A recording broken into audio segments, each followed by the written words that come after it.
Hello everyone, my name is Phawx. This is the Powkiddy X16. Thank you very much to TomTop.com for sending this out to me for review. They were kind enough to send me a coupon code that you'll find in the description field along with the link to this device for $5 off, bringing it to $45. Additionally, they're having a lot of Chinese vendors are having their 11/11 sale, so if you were on the lookout for different types of devices to get from overseas, obviously now is going to be one of the better times to go ahead and do that. This device and this interface should look pretty similar to another device I reviewed earlier, which is the Cool Baby X9. And just so you can see that real quick, I'm going to go ahead and boot that up just so that you can see. Now, screen quality is pretty similar, although this on the X16, the panel is slightly better. Resolution-wise, definitely for sure. You can also see that there's more flicker on the X9 as opposed to the X16. But you can see that literally that these devices are running the same operating system and same type of interface. So I have to wonder if there's a third-party company that is reselling this chip with this OS with emulators to companies like Powkiddy and Cool Baby to make devices in handheld retro form factors. Now, the main reason that you're going to want this device, obviously, is because of this large screen. Additionally, the resolution is pretty good. So when you're playing movies, it does support H.264. And again, it's a twisted mounted panel, so it doesn't have the greatest view angles. But it looks a lot better in person. But resolution-wise, it's actually pretty good. Now, that is like, so who is this really for? It's for people that are going to want to play emulators on a large screen size or give to a kid that they can enjoy something with a large screen. Now, even with the coupon code at $45, there are some things that aren't that great. Like some emulators seem like they are in fast forward for some reason, so frame skip is all messed up. You can just kind of see it here. You can hear in the music that it's considerably sped up. And it does make games a bit more difficult to control. Ugh.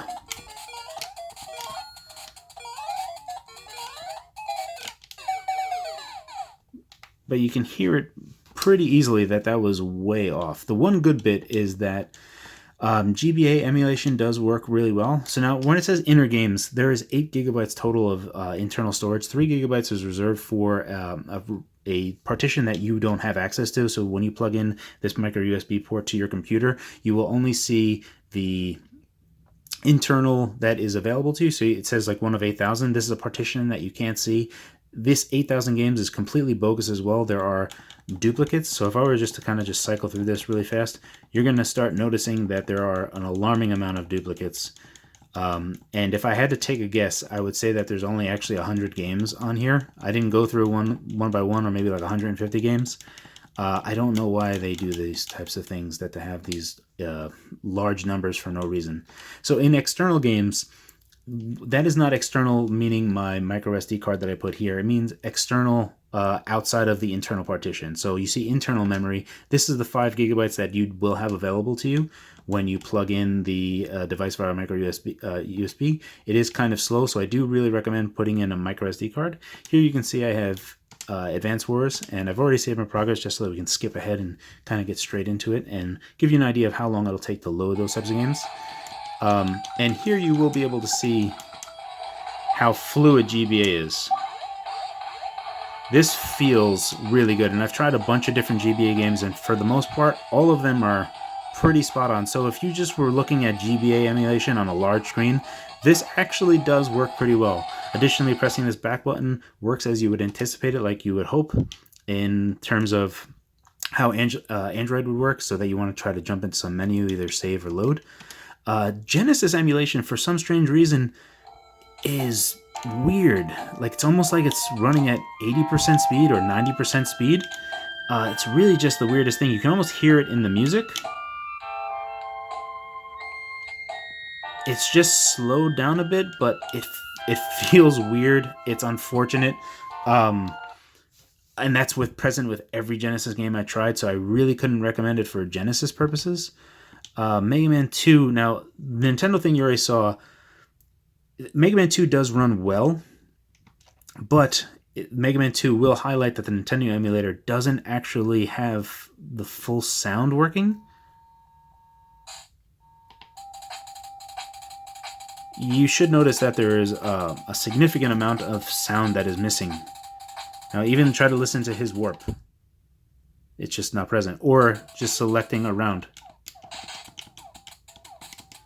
It's all missing. It's unfortunate because at least Mega Man 2 is playing at proper speed, but the sound isn't what it should be. So this feels fine and moves around fine, but it's just... oh, I don't know. The nice thing about this, as opposed to the X9, is that this X16 is definitely using a better chip or a better version of the X9. Insofar as more emulators are available, games run better. Additionally, you have like things like MAME that are running, and I'll show you just a little bit of that as well. But there are just some inconsistencies, like even the Super Nintendo emulator, which it's like fast forward.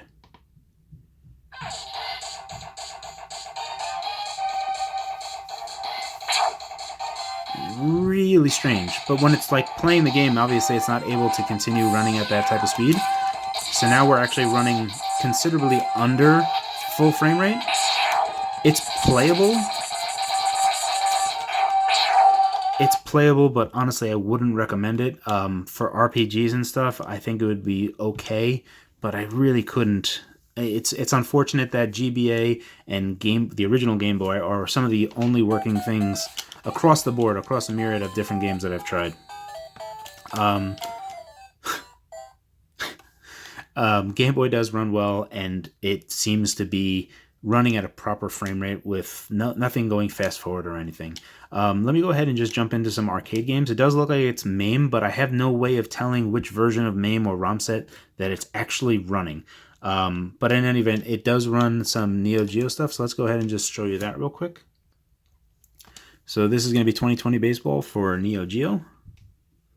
So yeah, how fast it loads. This split D-pad isn't terrible. It's not great, and I'll try to show it off with some Street Fighter.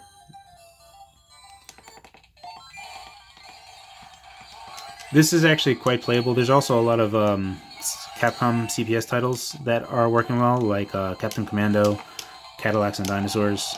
Those are on here. So there are a wider set of emulators that are running on the X16 as opposed to the X9. It's not all bad.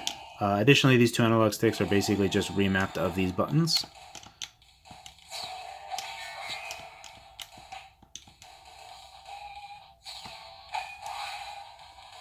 Alright, I'm out. There's no reason to even wait for that.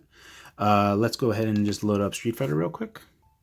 Alrighty, so this is Street Fighter, and truthfully, it doesn't run perfectly. It runs kind of okay, but I'm running this more or less to just show off that the D-pad really isn't the best, despite that it's usable. I'll just try to pull some dragon punches in succession here.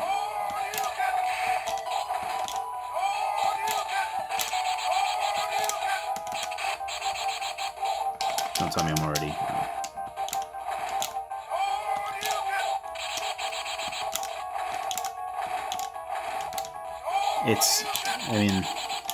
doing half circle stuff isn't as bad. It's way easier to do half circle stuff as opposed to kind of finer movement. Stop getting yelled in the face. Kind of circling through this feels fine, and going between them feels fine as well. And again, there are a bunch of arcade games on here. It would be really nice to be able to understand which version of MAME ROM set that you need to be running here. One thing to note is that it will say 8,000 games here, but that is, as most of these things tend to be whenever it says it has 500 games, it's a complete lie. And it's only actually like 120 games, and it just kind of repeats itself up to 8,000 for some stupid reason. Here's Punisher, which is a Capcom game, I believe. But overall, the device it's not bad, and it comes preloaded with a lot of stuff. And it's pretty easy to get started. I'll go ahead and just jump to it. Alright, we're in the game.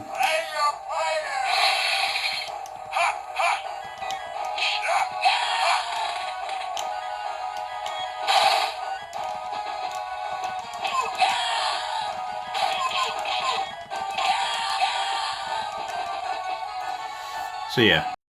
Anyway, that is the X16 in a nutshell. Not everything runs perfectly. Some things that should run just fine, like Nintendo emulation, there are some sound issues as well as some just frame rate issues. It seems like they're forcing it to run in a fast forward.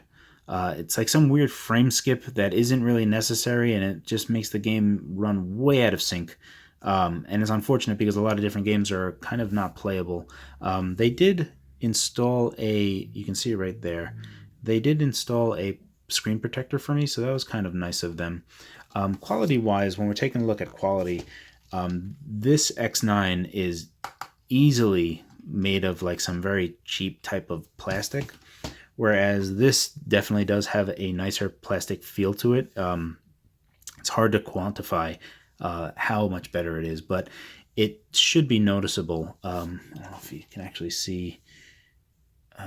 It's just this glossy, very kind of gross plastic, whereas this plastic, I don't know how to describe it. Texture-wise, it feels a little bit better. Feels a little bit more rigid. Feels a little bit sturdier. More. It's just a higher quality plastic that is used, and it's palpable textural-wise. It's felt when you're moving around.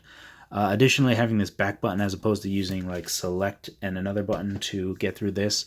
Obviously, the X16 is a better version of the X9. It's unfortunate that there are some really weird blockers on this. If the sound was just working on the Nintendo emulator just fine, and this weird frame rate stuff was fixed, whatever frame skipping that they're using was fixed. Same thing with Super Nintendo is like frame skipped like crazy. It's like almost forcefully running in fast forward mode, and then it no longer does when it can't keep up. It seems like they're using some weirdo tricks just to try to get things operational and running on this device. Thankfully, Game Boy Advance, a lot of ROMs that I used did work just fine. So Game Boy emulation, Game Boy, regular Game Boy Color. There are some MAME games that run really well in there. Again, we don't know the ROM set. Additionally, with the large screen size, I can see a specific reason why you'd want to pick this up, especially with the coupon at $45. So, I mean, I can get it from a certain perspective, and I know that there are people that like this just for how large the screen is. In fact, when I showed some coworkers the RS97, he was kind of a little bit upset at how small the RS97 screen is. For me, the RS97 is an excellent size, but this thing is, if you're looking for something that's kind of meaty, that you can kind of just, it's not hard to see at all. Additionally, for kids that you just want to have them to throw a big screen at them and not worry too much because, you know, whatever happens to this, you don't really care all that much. It's just unfortunate that it feels like this is still a generation away of being in a much, much better state. So I look forward to whatever next generation this is, whatever this company that makes this and resells it to whoever. It's hard for me to recommend fully, is basically what I want to say. At $50, it's a bit much. I have reservations recommending that to anybody at $50. If this is something that you were looking for, it's not a tremendous amount of money. Just be advised that yes, it plays H.264 MP4 just fine. So if you're looking for it as a video player, it'll do that just fine. GBA emulation works, Game Boy emulation works, some MAME works. And that's all you should be really looking at from this type of device. Anything else, it's not going to run well. Unfortunately, that's the case, including Genesis, for whatever reason. It's kind of unfortunate. I don't know what the reason that they have it running like this is. It's just not something that I could actually recommend. Sorry for kind of like over saying these caveats. I just want to be sure that you guys understand where I'm coming from. If this does look like something that's neat to you, by all means, check out TomTop. They also have some other retro game console stuff that they sell there, so by all means, go ahead and check them out. Once again, thank you very much to TomTop.com for sending this out to me for review. I wouldn't have gotten this otherwise, so thanks again. And thank you all for watching. Have a good one.